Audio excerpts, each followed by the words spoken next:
intellectual honesty of the debaters alongside the engagement of spectators.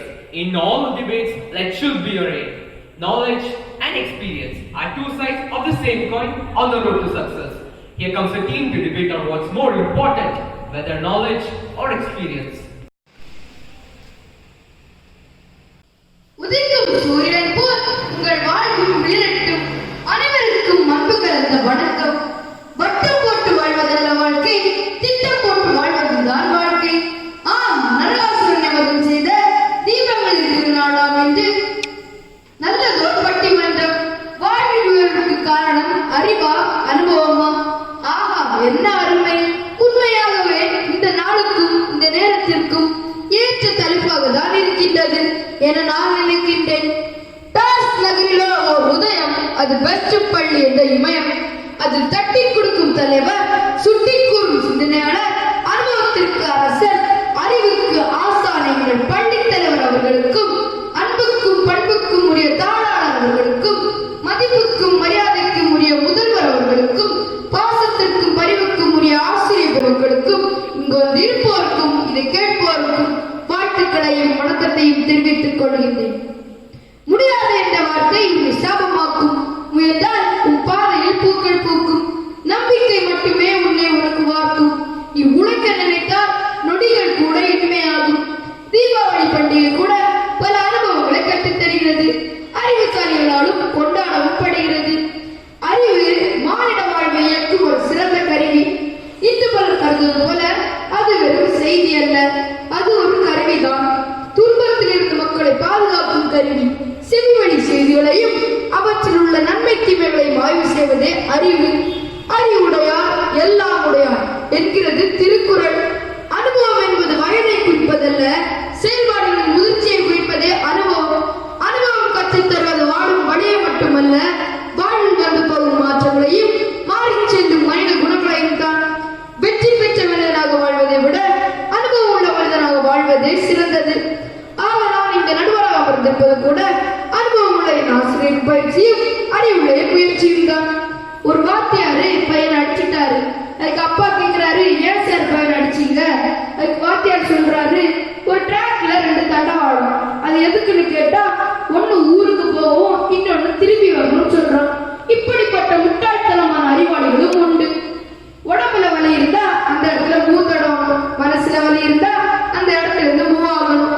எனக்கு கொஞ்சம் வலியாத்தான் இருக்கு. 2 அணிகளும் எப்படி எல்லாம் மோத போறவங்களோ தெரியல. வாழ்வியலுக்கு காரணம் அறிவே என பேச வந்திருப்பவர்கள் விழுந்தேவர விவேகி, ஞானாமில்லை ஞானி, புதுக்கடை புத்திக்காரர்.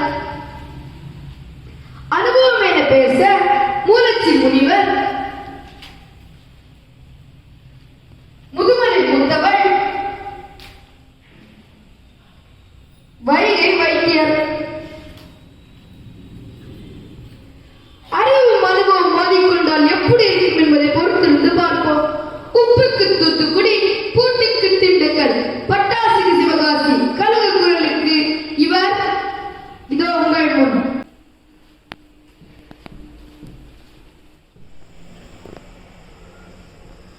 புவி காக்கும் தமிழ் தாய்க்கும், கவியரங்கள் தலைமைக்கும், ஆன்றோருக்கும் சான்றோருக்கும் என் அன்பு கலந்த வணக்கம்.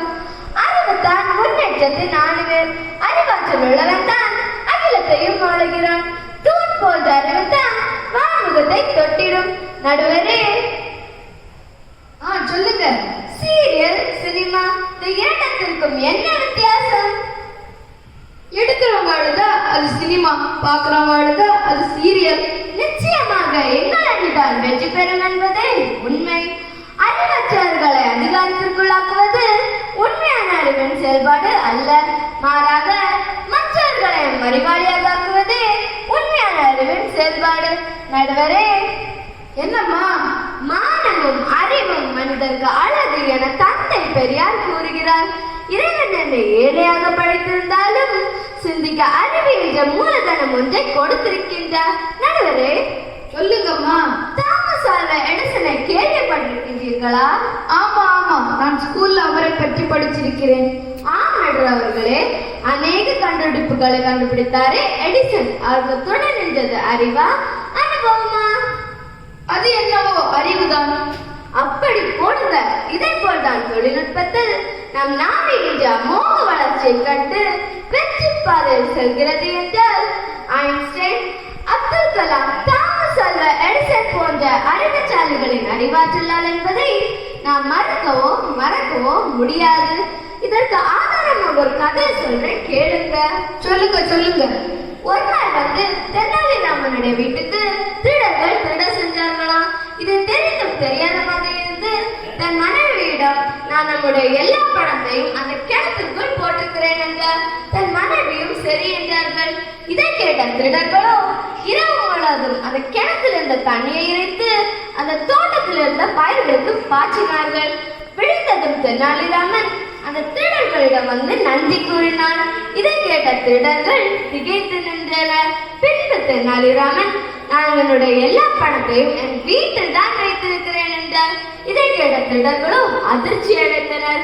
ஆகவே அறிவுமிகு மனிதனாக அகிலத்தில் உயர்ந்து நின்றால் அனைத்தும் நம் கையில். வாழ்வின் உயர்வுக்கு காரணம் அறிவே அறிவே அறிவே என ஆணித்தரமாக கூறி அறிவுபூர்வமாக சிந்தித்து தீர்ப்பளிப்பீர் என்ற நம்பிக்கையில் விடை பெறுகிறேன். நன்றி. அப்பப்பா, என்ன பேச்சு! பட்டென பொட்டி தீர்த்து விட்டார்கள். இவருக்கு பதிலடி கொடுக்க மூலச்சி முனிவரை அழைக்கின்றேன்.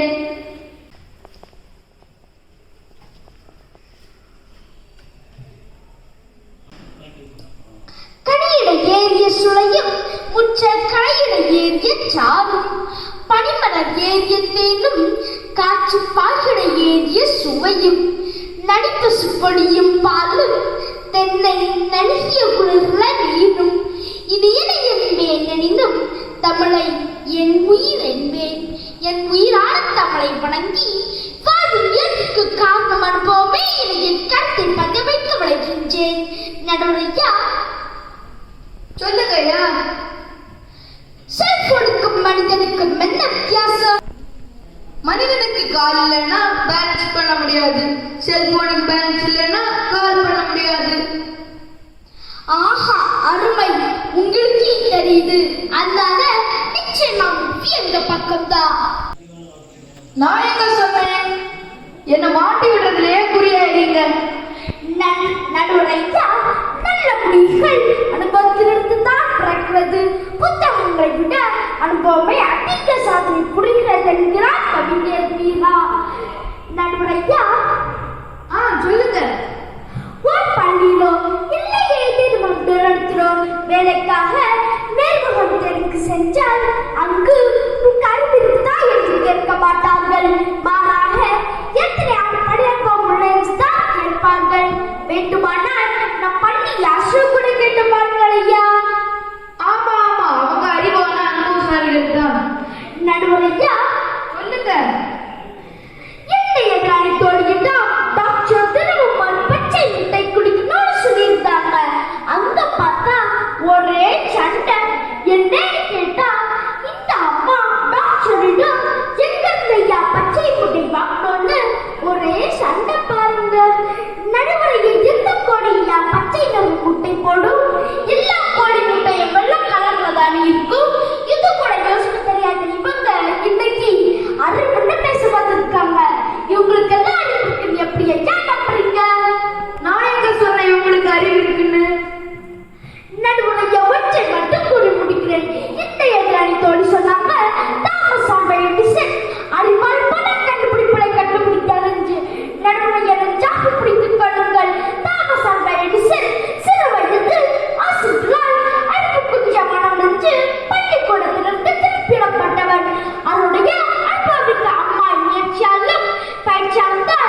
பதிலடி கொடுக்க ஞாராமலை நான் அழைக்கின்றேன்.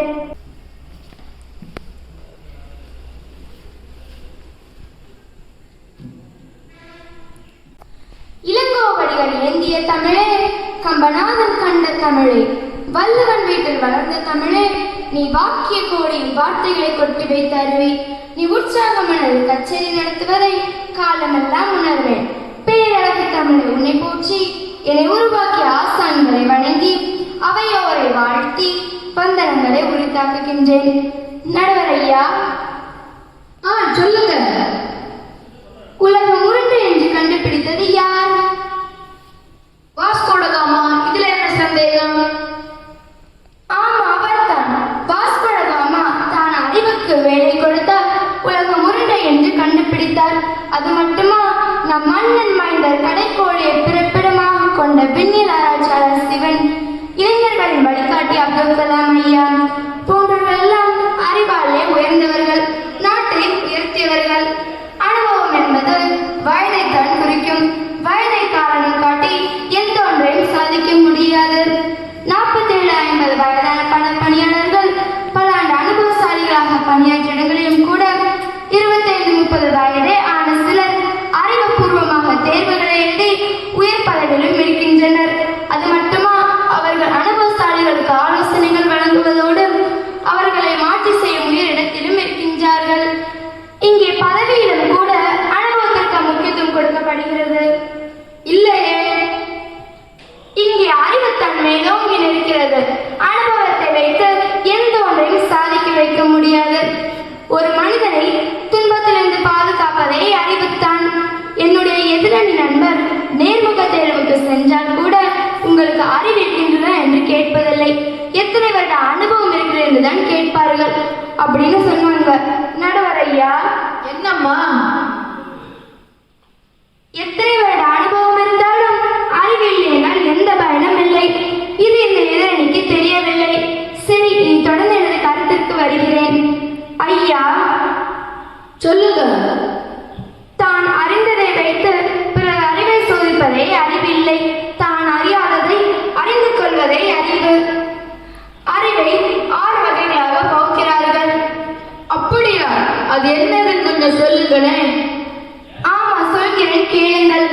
நூல் அறிவு, நுண்ணறிவு, பகுத்தறிவு, புகுத்தறிவு, பட்டறிவு, ஞான அறிவு. ஓஹோ, அவ்வளவு இருக்கா? நடுவர் ஐயா. என்னம்மா? இதையும் குறித்து வைத்துக் கொள்ளுங்கள். இன்று மாணவர்கள் அதிகமாக பொது அறிவை தேடுகிறார்கள், ஏன் பொது அனுபவத்தை தேடவில்லை? இதிலிருந்து தெரிகிறது அல்லவா வாழ்வின் உயர்வுக்கு காரணம் அறிவே என்பது. நடுவர் ஐயா. சொல்லுங்க. நீங்கள் இந்த இடத்தில் நடுவராக இருப்பது உங்கள் அறிவு திருநாள் என்பதை மனதில் கொண்டு தீர்ப்பை எங்களுக்கு வழங்குங்கள் என்று கூறி அமர்கிறேன். நன்றி. அலிக்கடல் அடித்து ஓய்ந்தார் போர் தன் உள்ள குரலை கொட்டி தீர்த்து விட்டார்கள். இவருக்கு பதிலடி கொடுக்க முதுமலை மூத்தவளை அழைக்கின்றேன்.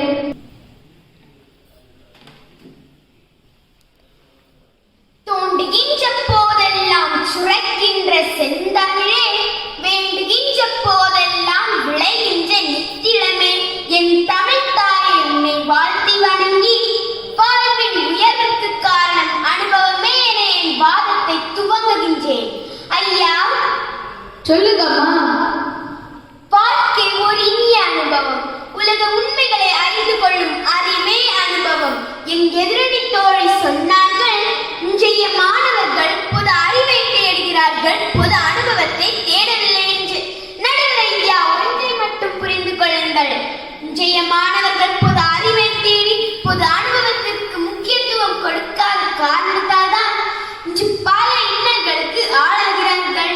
இங்கே நான் பொது அறிவு என்று கூறுவது பெரியோர்களின் முதுமொழியை. சரி, நீ தொடர்ந்து எனது கருத்துக்கு வருகிறேன். நேற்றைய அனுபவமே இன்றைய வாழ்க்கைக்கு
அருந்தேனே செகம் போற்றும் செம்மொழியே நற்றமிழே முத்தமிழே பைந்தமிழே என் அன்னை தமிழே உன்னை வாழ்த்தி அவையை வணங்கி வாழ்வின் உயர்வுக்கு காரணம் அதுவே என என் கருத்தை முன்வைக்க விளைகின்றேன். என்னத்தான் அர்த்தம் கொண்டாந்தாலும் துப்பாக்கியில போட முடியாது. அது போலத்தான் இந்த எதிரணி தோழர்களையும் எப்படியும் திருத்த முடியாது. அறிவில்லாதவர்களுக்கு எத்தனை செல்வம் இருந்தாலும் பெருமை இல்லை. ஆனால் அறிவுள்ளவர்களுக்கோ வேறு எது இல்லை என்றாலும் பெருமைத்தான். மட்டுமல்ல வாழும் வழியையும் தேடிக்கொள்வார்கள். மனிதனுக்கு அழிவு வராமல் காக்கும் கருவியே அறிவுத்தான். இதையே வள்ளுவர் அறிவற்றம் காக்கும் கருவி செறிவாக்கு உள்ளளிக்கலாகாத அரணை. நடுவர் ஐயா, சொல்லுங்க ஐயா. டாக்டர் வில்லியம்சனை கேள்விப்பட்டிருக்கீர்களா? நல்லாவே கேள்விப்பட்டிருக்கிறேன். நடுவரே, இந்தியாவிலேயே மிக சிறந்த டாக்டர் யார் என்று கேட்டால் நாம் எல்லோரும் கூறுவது டாக்டர் வில்லியமை தான். இவர் இத்தனை சிறப்பு பெற காரணம் அவருடைய அறிவுதான் என்பதே நம்மால் இல்லை என்று கூற முடியுமா?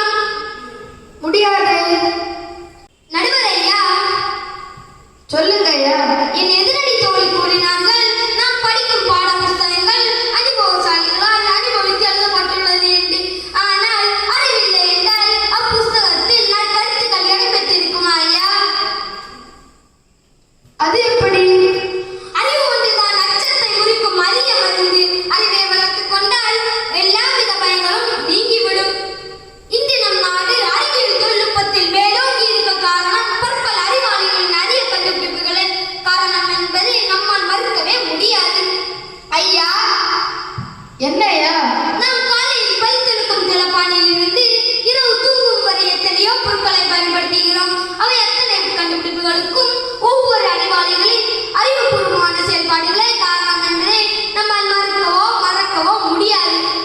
ஆகவே வாழ்வின் உயர்வுக்கு காரணம் அறிவே அறிவே அறிவே என கூறி தீர்ப்பை எங்களுக்கு வழங்குமாறு கேட்டு விடைபெறுகிறேன். நன்றி. முடித்து விட்டீர்களா? அருமை அருமை. தொடர்ந்து அனுபவம் என பேச வைகை வைத்தியரை அழைக்கின்றேன். அமிழ்திலும் 1000 மடங்கு இனி யார் மருந்தே அண்டமெல்லாம் ஆளுகின்ற எங்கள் தமிழே தெம்மாக்கு பாட்டும் தேன் மதுர ஓசையும் அள்ளித்தந்த எங்கள் தாய்மொழியை வாழ்த்தி என் இறையை போற்றி என் கருத்துக்கு வருகின்றேன். நடுவர் ஐயா, சொல்லுங்கம்மா. வாழ்வின் உயர்வுக்கு காரணம் அனுபவம் தான். அனுபவம் ஓர் உயர்ந்த நகை. அது அரியதாகவே இருக்கும். ஏனெனில் அதை மிகுந்த விலை கொடுத்துதான் வாங்கியிருப்பார்கள் என்றார் ஷேக்ஸ்பியர். என் எதிரணி தோழரிடம் ஆசிரியர் சோம்பேறி என்ற தலைப்பில் ஒரு கட்டுரை எழுத கூறினார். ஆனால் அவரோ 4 பக்கத்தை விட்டுவிட்டு இறுதி பக்கத்தில் சோம்பேறி என்று எழுதி கொடுத்தார். இது நல்ல கதையா இருக்கு. இங்கு இன்று அறிவேன பேச வந்திருக்கிறார். நடுவரே, சொல்லுங்கம்மா. அனுபவத்தை எந்த ஒரு ஆசிரியராலும் கற்றுக் கொடுக்க முடியாது. அதற்கு சில துரோகிகளும் பல தோல்விகளும் தேவை. ஆல்பர்ட் ஐன்ஸ்டைன் பற்றி அறிந்திருப்பீர்கள். அவர் 1000 முறை தோற்றார். அத்தோல்வியின் அனுபவமே அவரை உலக புகழ் பெற செய்தது. நடுவரே, என்னம்மா? என் எதிரணி தோழர் டாக்டர் வில்லியம் இந்தியாவிலே புகழ் பெற்ற டாக்டர் என்றும் அவர் புகழ் பெற அவரது அறிவை காரணம் என்றும் கூறினார்கள். இல்லை, அவர் பணியாற்றிய இடங்களின் அனுபவங்களும் அவர் நோயாளிகளிடம் அணுகும் முறைகளுமே அவரை உலக புகழ் பெற செய்தது. எப்படி நடுவர் அவர்களே டாக்டர் வில்லியம் புகழ் பெற அவரது அறிவை காரணம் என்று கூறுவார்கள்? நடுவர் ஐயா, சொல்லுங்கம்மா. யானை எறும்பு இதில் எது பெரியது? அதுல என்ன சந்தேகம்? அறிவு பெருகி பெருகிதான் அத்தனை வேலைகளுக்கும் இயந்திரங்களை கண்டுபிடித்த மனிதன் 100 ஆண்டுகள் வாழ வேண்டியவன் 60 தாண்டவே சிரமமாக இருக்கிறது. நடுவரே, சொல்லுங்க சொல்லுங்க.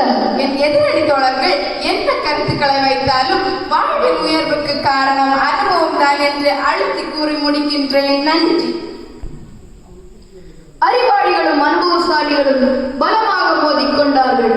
இப்போது தூண்டில் அகப்பட்ட மீனாக துடிப்பது நான். எப்படியேனும் தீர்ப்பு கூற வேண்டிய கட்டாயத்தில் உள்ளேன். இப்ப லாக்டவுனே இல்லை. தீர்ப்பு அப்புறம் கூறலான்னு நீதிமன்றம் கூறலாம். ஆனால் அவ்வாறு நான் கூறினால் இவர்கள் என்னை விட மாட்டார்கள். சில பையனை ஏண்டா அடிச்ச கையை நீட்டின அப்பா கூற, அப்போ என்னை விட பெரிய பையனை அடிச்சுட்டு வர அப்பான்னு சொல்றான்.